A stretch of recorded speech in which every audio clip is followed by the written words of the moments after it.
So hello everybody, today we are going to discuss all the previous year questions basically of 2025 MCQs related to light chapter. So the first is, when a ray of light passes from one optical medium to another, which of the following physical quantities does not change? तो कौन सी quantity नहीं change होती? Amplitude of wave, amplitude of wave तो change होता है क्योंकि कुछ light absorb हो सकती है, तो कुछ लाइट स्कैटर हो सकती है, वेरी लेस बट हो सकती है. वेवलेंथ तो हमें पता है, स्पीड चेंज होती है, वेवलेंथ भी चेंज होती है. फ्रीक्वेंसी नहीं चेंज होती. Frequency is the property of source, this doesn't change. Speed तो चेंज होती है. Next is, which one of the following combinations is correct ascending order of electromagnetic waves in terms of wavelength? Ascending orders. See, ascending order का मतलब होता है छोटे से बड़ा, कि सबसे कम वेवलेंथ किसकी है. तो सबसे कम वेवलेंथ होती है गामा रेज की, then visible lights and then microwaves. इसके लिए एक ट्रिक होती है, गाड़ी X UV in my range. गाड़ी से गामा रेज, एक्स से एक्स रेज, यू से अल्ट्रावायलेट रेज, बी से विजिबल रेज, आई से इंफ्रारेड, एम से माइक्रोवेव्स, आर से रेडियो वेव्स. राइट. तो सबसे कम किसकी है? गामा रेज की. It is less than 0.1 angstrom. Visible की तो सबको याद होनी चाहिए, 4000 to 8000 एंगस्ट्रॉम्स. एंड माइक्रोवेव की होती है less than 10 to the power 11, like 10 to the power 7 और 11 के बीच में होती है. नेक्स्ट क्वेश्चन देखते हैं, this one. For a real image formed by convex lens, the ratio of image and object is 2:5. Then the object is. देखो, ratio of height of image and height of object उन्होंने दिया हुआ है हमें. Height of image, right, I denotes height of image and O denotes height of object, that is this. और इसी को हम मैग्निफिकेशन कहते हैं. राइट. इसका रेशियो दिया हुआ है, इसको हम मैग्निफिकेशन के नाम से जानते हैं. ठीक है. इसका 2/5 रेशियो दिया हुआ है, मतलब लाइक दिस. ठीक है.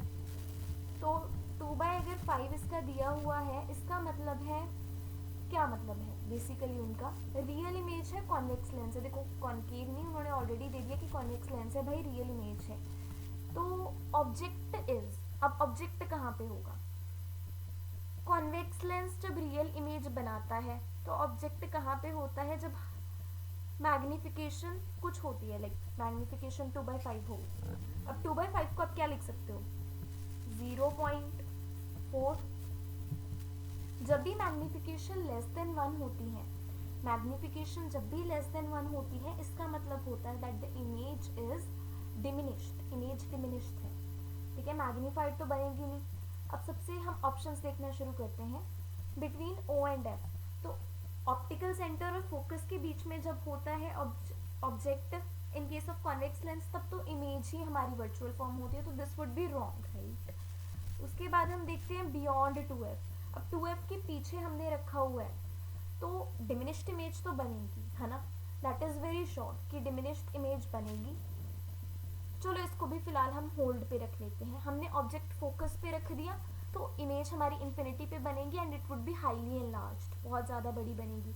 बिटवीन एफ एंड 2f, तो वहाँ पे 2f in the sense centre of curvature, तो वहाँ पे जब हम ऑब्जेक्ट को रखेंगे then also your image would be magnified. Right. Beyond 2f is the right answer. Next, a ray of light is incident normally on a face of an equilateral prism. Equilateral prism है, आपने normally उस पर एक ray of light डाला, ray gets totally reflected at second refracting surface, total deviation produced in the path of rays. So this is really a good question which could be asked, right? So wait for some time, let me find some space to write, to draw the diagram. These are very good questions that one must practice, right? So equilateral prism है जिसके सारे angle 60 होते हैं. Not able to draw the exact diagram but let us try. ठीक है. तो क्या वो बोल रहे हैं कि ray of light is incident normally on the face. अब हमने यहाँ पे नॉर्मली रे ऑफ लाइट को ऐसे 90 डिग्री के एंगल पे इंसिडेंट करवा दिया, कुछ इस तरह से जाएगी 90 डिग्री पे, तो देयर इज नो डिविएशन, हमें भी पता है. मतलब डिविएशन नहीं, मतलब वो एज सच ही पास हो जाती है. The ray gets totally reflected at the second refracting surface, मतलब यहाँ से वो टोटली उसका टोटल रिफ्रैक्शन हो जाता है, तो टोटल डिविएशन क्या होगी?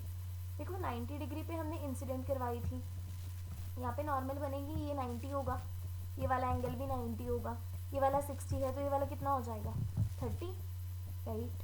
और ये नॉर्मल के साथ वाला क्या हो जाएगा फिर 90 माइनस 30 60। अब वो 60 पे आई है, 60 पे रिफ्रैक्ट हो जाएगी, दैट मीन्स ये वाला भी 60 और ये वाला 60 होगा, तो ये प्लस करके नॉर्मल के साथ 90 बनाते हैं तो ये वाला 30 हो जाएगा, राइट। अब हमें देखना है कि जो टोटल डिविएशन होगी वो कितनी होगी। टोटल डिविएशन होता है, इसको पीछे प्रोड्यूस कर दो लाइक दिस और इमर्जेंट रे को पीछे कर दो, तो ये वाला एंगल इनके बीच में जो होगा वो तो 30 है। अब ये कौन सा होगा भाई, you need to find that, ये भी 30 होगा। इफ यू लुक केयरफुली यहाँ पे एक वर्टिकली ऑपोजिट एंगल बन जाएगा, डायग्राम ढंग से नहीं बनी but that would also be 30 and 30 30 is 60, ठीक है। तो I will try to draw the diagram once again for better explanation if there is some space, let's see, okay we'll try over here, okay। तो let us assume like this, अब यहाँ पे वो 90 degree पे आई है, मान लेते हैं, देखो डायग्राम बिल्कुल एग्जैक्ट तो नहीं बनेगा, ये भी 90 है, ये भी 90 होगा। अभी इक्विलेटरल प्रिज्म था तो ये वाला एंगल 60 होगा और ये एक ट्रायंगल बन जाएगा, तो 90 60 टोटल 180 होता है, तो ये वाला 30 हो जाएगा, ठीक है, इतना 30 हो जाएगा। फिर यहाँ पे नॉर्मल बनेगी, अब ये नॉर्मल के साथ टोटल एंगल कितना होगा, टोटल एंगल तो ऑब्वियसली हम सबको ही पता है दैट टोटल एंगल इज 90, ठीक है। तो ये वाला जो ये एंगल होगा, ये बचा कितना बचेगा 90 माइनस 30 विच इज 60, तो यहाँ पे वो ऐसे 60 एंगल पे जाएगी, ठीक है। अगर टोटल इंटरनल रिफ्रैक्शन हो रही है तो ये 60 होगा एंड ये आपका 30 हो जाएगा। अब हमने इसको पीछे एक्सटेंड कर दिया,